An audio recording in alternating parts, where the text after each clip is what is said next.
السلام علیکم، نمشکار، ست سری اکال، آداب دوستو صاحبو، میں ہوں عارف باحلیم اور آپ دیکھ رہے ہیں بزم شعراء، ایک ایسی ادبی محفل جہاں ہم برصغیر کے عظیم شاعروں کی زندگی، شخصیت، فکر، محبت، درد، انقلاب اور ان کے لازوال کلام کے سفر پر چلتے ہیں۔ یہاں ہم صرف اشعار نہیں سنیں گے بلکہ ان لفظوں کے پیچھے چھپی ہوئی روح، تاریخ، جذبات اور زمانے کی دھڑکن کو بھی محسوس کریں گے۔ وہ شاعر جنہوں نے محبت کو زبان دی، انقلاب کو آواز دی اور انسان کے اندر چھپے احساسات کو ہمیشہ کے لیے لفظوں میں قید کر دیا۔ تو آئیے ادب اور شاعری کی اس خوبصورت محفل کا آغاز کرتے ہیں۔ ہمارا ماننا ہے کہ کتاب جو ہے وہ ہم سفر ہے، کتاب جو ہے زندگی۔ بلوچستان کی عوامی داستانوں میں ہانی اور شہ مرید غالباً سب سے پرانی طرح لوگ کتابوں سے جڑ جائیں۔ علم یہ سن 1951 کی بات ہے کہ میں نے شاید احمد دہلوی کی زبانی ان یادوں کی دلچسپ۔ میں ہوں آپ کا میزبان عارف باحلیم۔ آج کی اس خصوصی نشست میں ہم ایک ایسی شخصیت کا ذکر کرنے جا رہے ہیں جس کے بغیر برصغیر کی ادبی، تہذیبی، موسیقی اور صوفیانہ تاریخ ادھوری محسوس ہوتی ہے۔ ایک ایسا نام جس نے فارسی کو ہندوستان کی مٹی سے ملایا، ہندی زبان کو نیا ذوق دیا، موسیقی کو عشق کا رنگ بخشا اور صوفیانہ کلام کو عوام کے دلوں تک پہنچایا۔ جی ہاں، آج ہم بات کریں گے عظیم شاعر، موسیقار، صوفی مزاج ادیب، مورخ اور برصغیر کی مشترکہ تہذیب کے روشن ترین ستارے حضرت امیر خسرو دہلوی کی۔ امیر خسرو کا اصل نام ابو الحسن یمین الدین خسرو تھا۔ وہ سن 1253 میں پٹیالی میں پیدا ہوئے جو آج بھارت کے صوبے اتر پردیش میں واقع ہے۔ ان کے والد امیر سیف الدین محمود ترک نسل سے تعلق رکھتے تھے اور ہندوستان آئے تھے، جبکہ ان کی والدہ ہندوستانی تھی۔ یوں امیر خسرو کی شخصیت میں شروع ہی سے دو تہذیبوں کا حسین امتزاج موجود تھا۔ ایک طرف ترک و ایرانی علمی اور ادبی روایت، دوسری طرف ہندوستان کی مٹی، اس کی زبان، اس کے رنگ، اس کی موسیقی، اس کے موسم اور اس کے عوامی احساسات۔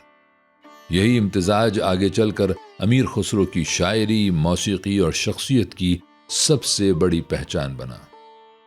وہ صرف فارسی کے شاعر نہیں تھے، وہ صرف دربار کے شاعر نہیں تھے، وہ صرف ایک صوفی بزرگ کے مرید نہیں تھے، بلکہ وہ ایک ایسی تہذیبی آواز تھے جس میں ہندوستان کا دل دھڑکتا تھا۔ امیر خسرو کو تاریخ میں طوطی ہند کہا گیا۔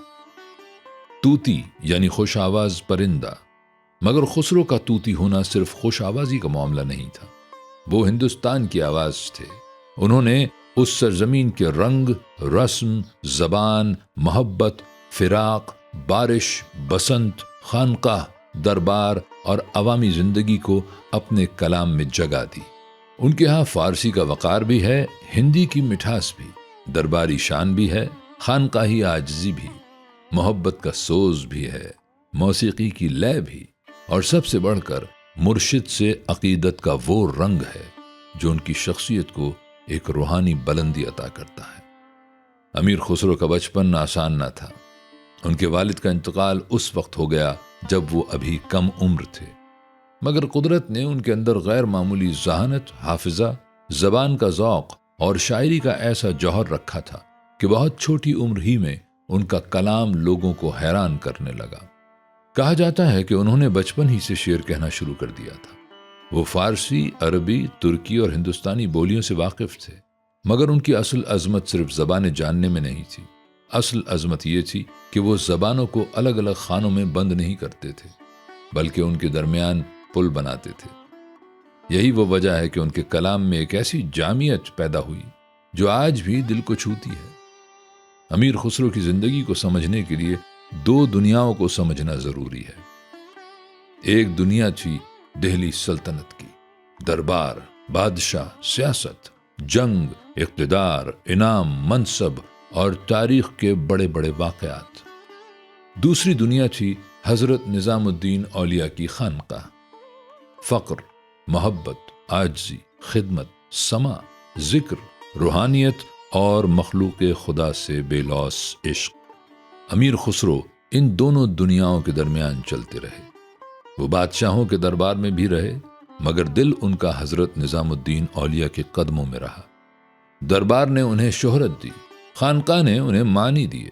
دربار نے انہیں انعام دیا، خانقاہ نے انہیں عشق دیا۔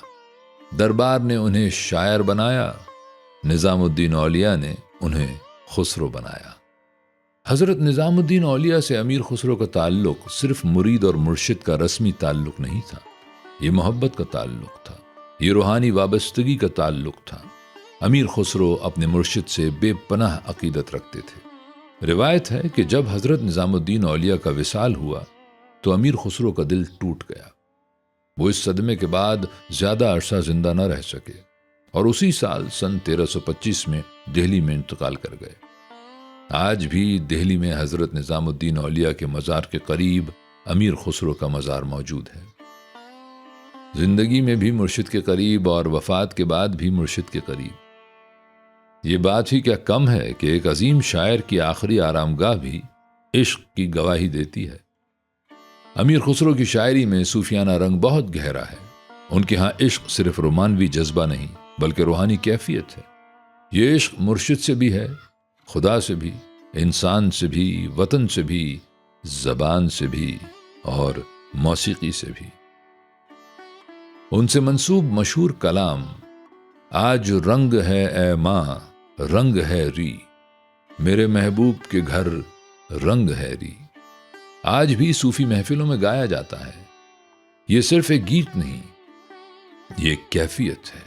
یہ وہ مقام ہے جہاں عاشق اپنے محبوب کے رنگ میں رنگ جاتا ہے، جہاں انسان کی الگ پہچان باقی نہیں رہتی، بس محبت کا رنگ رہ جاتا ہے۔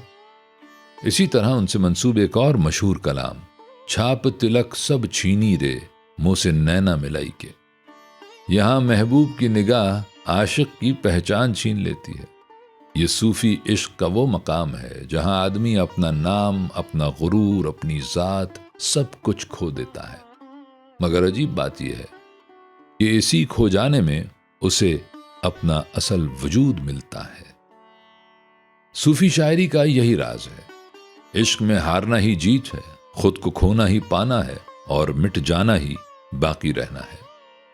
امیر خسرو کی سب سے بڑی خوبی یہ ہے کہ وہ صوفیانہ فکر کو خشک واز نہیں بناتے، وہ فلسفہ نہیں پڑھاتے، وہ حکم نہیں دیتے، وہ نغمہ چھیڑتے ہیں اور نغمے کے ذریعے دل کو اپنے ساتھ لے جاتے ہیں۔ یہی ایک بڑے شاعر کی پہچان ہے، وہ شور نہیں کرتا، اثر چھوڑتا ہے، وہ نصیحت نہیں ٹھونستا، دل میں چراغ جلاتا ہے، وہ صرف بات نہیں کرتا، کیفیت پیدا کرتا ہے۔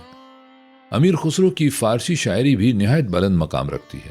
انہوں نے قصیدہ، غزل، مثنوی، رباعی، قطعات اور مختلف شعری اصناف میں کمال دکھایا۔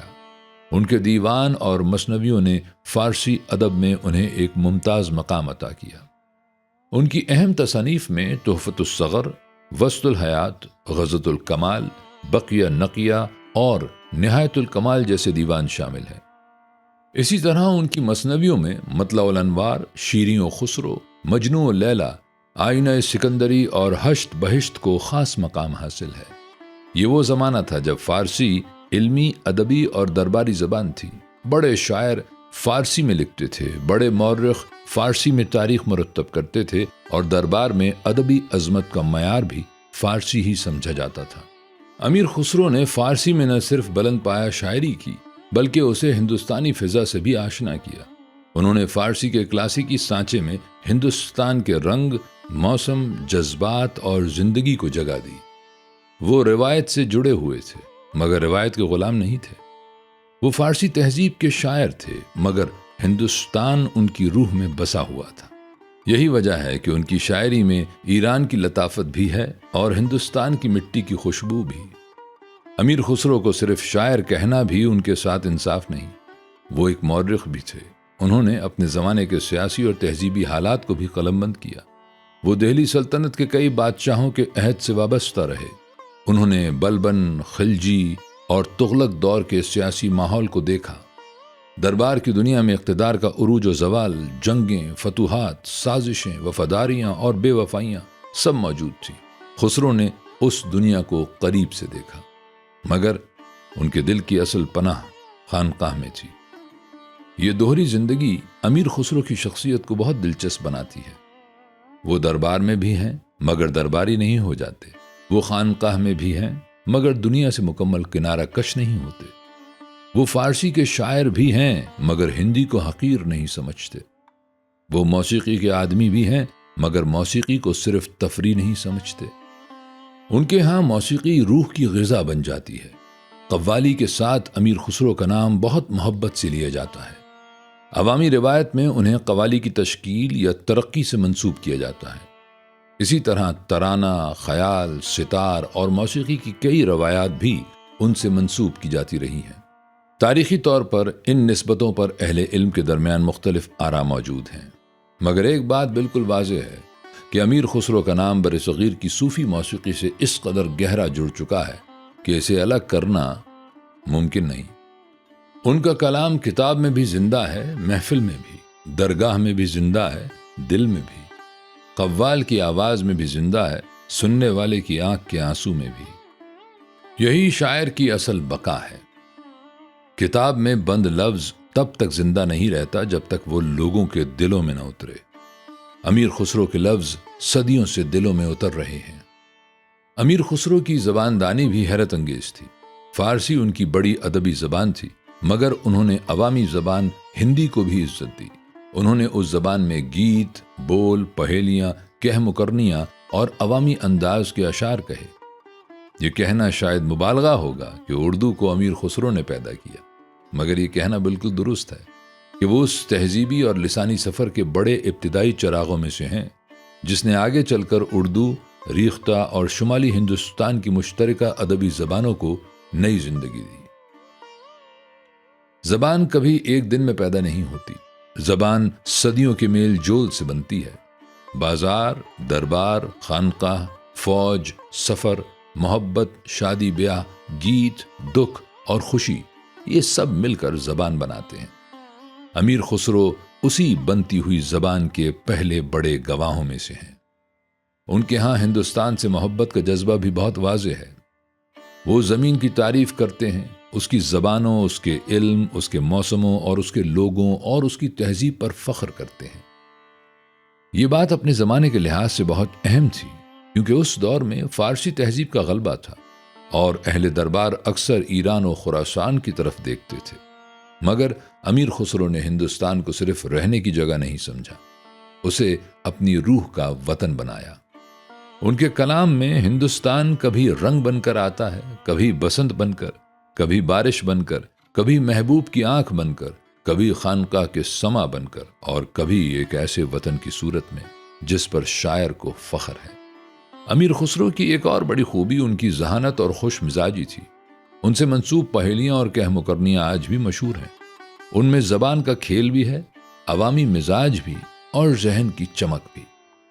پہیلی صرف بچوں کا کھیل نہیں ہوتی، پہیلی زبان کی ذہانت کا امتحان بھی ہوتی ہے۔ وہ سننے والے کو سوچنے پر مجبور کرتی ہے۔ اور امیر خسرو کا کمال یہ ہے کہ وہ بڑا خیال بھی کبھی نغمے میں، کبھی لطیفے میں، کبھی پہیلی میں اور کبھی عشق کے ایک سادہ بول میں کہہ دیتے ہیں۔ امیر خسرو کی زندگی کا سب سے گہرا رنگ عشق ہے، مگر یہ عشق ایک سطح کا نہیں، کئی سطحوں پر پھیلا ہوا ہے۔ مرشد سے عشق، خدا سے عشق، وطن سے عشق، زبان سے عشق، موسیقی سے عشق، انسان سے عشق، اور یہی عشق ان کی شاعری کو زندہ رکھتا ہے۔ بعض شاعر اپنے زمانے میں بڑے ہوتے ہیں مگر بعد میں دھندلا جاتے ہیں۔ بعض شاعر کتابوں میں محفوظ رہتے ہیں مگر عوام انہیں بھول جاتے ہیں، اور کچھ شاعر ایسے ہوتے ہیں جو کتابوں میں بھی زندہ رہتے ہیں، خانقاہوں میں بھی، موسیقی میں بھی، محاورے میں بھی، عوامی یادداشت میں بھی۔ امیر خسرو انہی شاعروں میں سے ہیں۔ آج بھی جب قوالی کی محفل میں خسرو کا رنگ چھیڑا جاتا ہے تو فضا بدل جاتی ہے۔ آج بھی جب چھاپ تلک گایا جاتا ہے تو سننے والے کو لگتا ہے کہ یہ صرف قدیم کلام نہیں، آج کے دل کی بات ہے۔ آج بھی جب آج رنگ ہے کی صدا اٹھتی ہے تو انسان محسوس کرتا ہے کہ عشق کا رنگ وقت سے بڑا ہے۔ یہی خسرو کی بقائے دوام ہے۔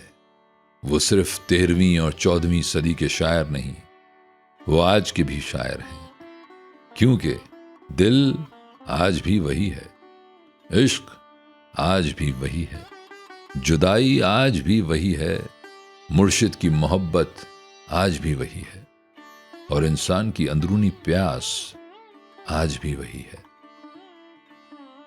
امیر خسرو کی زندگی ہمیں یہ بھی سکھاتی ہے کہ اصل فنکار سرحدوں کو توڑتا ہے۔ وہ نسل، مذہب، طبقے اور روایت کے درمیان دیوار نہیں کھڑی کرتا، وہ انہیں جوڑتا ہے۔ خسرو نے ترک ورثے، فارسی علم، اسلامی روحانیت، ہندوستانی زبان، لوک موسیقی، درباری ادب اور خانقائی محبت کو ایک جگہ جمع کیا۔ اس لیے وہ کسی ایک خانے میں بند نہیں کیے جا سکتے۔ وہ فارسی کے بھی ہیں، وہ ہندی کے بھی ہیں، وہ صوفیوں کے بھی ہیں، وہ موسیقاروں کے بھی ہیں، وہ مورخوں کے بھی ہیں، وہ عوام کے بھی ہیں، اور سب سے بڑھ کر وہ محبت کے ہیں۔ اور محبت کی یہی خوبی ہے کہ وہ کسی ایک کی ملکیت نہیں بنتی۔ امیر خسرو کے بارے میں بات کرتے ہوئے ایک بات ہمیشہ یاد رکھنی چاہیے کہ تاریخ اور روایت میں فرق ہوتا ہے۔ ان سے بہت سی چیزیں منسوب ہیں، کچھ نسبتوں پر محققین بحث کرتے ہیں، کچھ نسبتیں عوامی حافظے میں محفوظ ہیں، مگر عوامی حافظہ بھی ایک بڑی حقیقت ہے۔ اگر صدیوں تک کوئی نام کسی فن، کسی رنگ، کسی نغمے، کسی زبان اور کسی روایت سے جڑا رہے تو یہ خود اس بات کی دلیل ہے کہ اس شخصیت نے تہذیب کے دل پر گہرا اثر چھوڑا ہے۔ امیر خسرو کے ساتھ بھی یہی ہوا ہے۔ چاہے قوالی کی تاریخ ہو، چاہے صوفی موسیقی کی روایت، چاہے ہندی شاعری کا ذکر ہو، چاہے فارسی ادب کا مقام، چاہے دہلی کی تہذیب، ہر جگہ خسرو کا نام آتا ہے۔ خسرو کا کلام ہمیں یاد دلاتا ہے کہ زبانیں لڑنے کے لیے نہیں ہوتی، ملنے کے لیے ہوتی ہیں۔ موسیقی صرف تفریح نہیں، روح کی غذا بھی ہو سکتی ہے۔ شاعری صرف حسن بیان نہیں، محبت کا راستہ بھی ہو سکتی ہے۔ اور مرشد سے عقیدت انسان کو صرف جھکنا نہیں سکھاتی، بلکہ اندر سے روشن بھی کرتی ہے۔ امیر خسرو کی وفات سن 1325 عیسوی میں ہوئی، مگر سچ یہ ہے کہ ایسے لوگ وفات نہیں پاتے، صرف جسمانی طور پر آنکھوں سے اوجھل ہو جاتے ہیں۔ ان کی آواز سفر کرتی رہتی ہے۔ خسرو کی آواز 700 سال سے زیادہ عرصے سے سفر کر رہی ہے، کبھی قوالی بن کر، کبھی غزل بن کر، کبھی پہیلی بن کر، کبھی بسنت کا گیت بن کر، کبھی صوفی رنگ بن کر، کبھی دہلی کی یاد بن کر، اور کبھی ایک عاشق کی آہ بن کر۔ یہی وجہ ہے کہ آج بھی جب امیر خسرو کا نام لیا جاتا ہے تو صرف ایک شاعر یاد نہیں آتا، بلکہ پورا زمانہ جاگ اٹھتا ہے۔ وہ زمانہ جس میں لفظ بھی عبادت تھا، نغمہ بھی ذکر تھا، محبت بھی علم تھی، اور مرشد کی نگاہ میں پوری کائنات کا رنگ سما جاتا تھا۔ آج کی بزم شعرا میں ہم نے عظیم شاعر، موسیقار، صوفی مزاج ادیب، مورخ اور طوطی ہند حضرت امیر خسرو دہلوی کی زندگی، فکر، فن اور ادبی عظمت کا مختصر سفر کیا۔ امیر خسرو ہمیں بتاتے ہیں کہ بڑا شاعر وہ نہیں جو صرف مشکل الفاظ جانتا ہو، بڑا شاعر وہ ہے جو زمانوں کو جوڑ دے، دلوں کو قریب کر دے، زبانوں کو ایک دوسرے سے ملا دے اور انسان کو انسان سے محبت کرنا سکھا دے۔ خسرو نے یہی کیا۔ انہوں نے فارسی کو ہندوستان کی مٹی سے ملایا، ہندی کو صوفیانہ سر دیا، موسیقی کو عشق کا راستہ بنایا، اور اپنی شاعری سے یہ ثابت کیا کہ جب لفظ محبت سے نکلے تو صدیوں تک زندہ رہتے ہیں۔ آج کے دور میں جب انسان زبان، مذہب، نسل، قوم اور فرقوں کے نام پر ایک دوسرے سے دور ہو رہا ہے، امیر خسرو کی آواز ہمیں پھر پکارتی ہے، محبت کرو، رنگ میں آؤ، دل کو نرم رکھو اور انسان کو انسان سمجھو۔ یہی خسرو کا پیغام ہے، یہی ان کی شاعری کا حسن ہے، اور یہی ان کی عظمت کا راز ہے۔ امید ہے آپ کو یہ ادبی اور تاریخی سفر پسند آیا ہوگا۔ اگر آپ چاہتے ہیں کہ اردو اور سنسکرت ادب، کلاسیکی شاعری، غزل، نظم، صوفیانہ کلام اور برصغیر کے عظیم شعراء کے بارے میں ایسی مزید دلچسپ ویڈیوز آپ تک پہنچتی رہیں تو ہمارے چینل کو سبسکرائب کیجیے، ویڈیو کو لائک اور شیئر کیجیے اور بیل آئیکن ضرور دبائیے۔ میں ہوں عارف با حلیم اور آپ دیکھ رہے تھے پروگرام بولتی کتابیں۔ سلامت رہیں۔